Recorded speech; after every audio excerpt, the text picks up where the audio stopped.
In Dunedin, there are many unanswered questions, including why were all the teens in the basement of that duplex? Will anyone be charged? Who owns the gun? And why did a 15-year-old boy have it?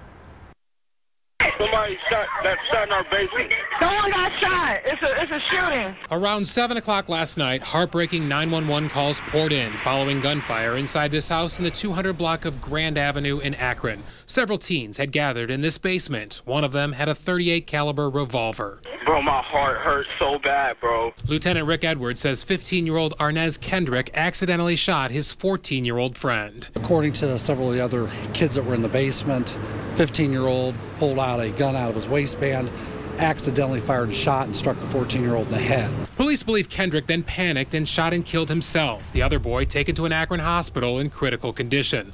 Amari Moore was at the house visiting his sister, left briefly, and returned to screaming kids and chaos. So I'll go down in the basement, and I was like, what?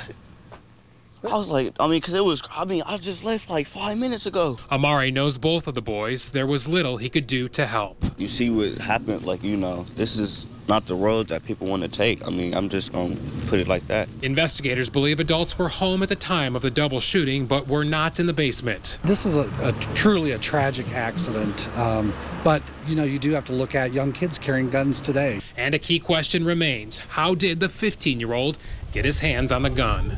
We're still looking into where the gun came from, how they obtained the gun, and that information is still ongoing in the investigation. It shouldn't have happened. Walter Stewart has lived on Grand Avenue for 60 years. That hurts.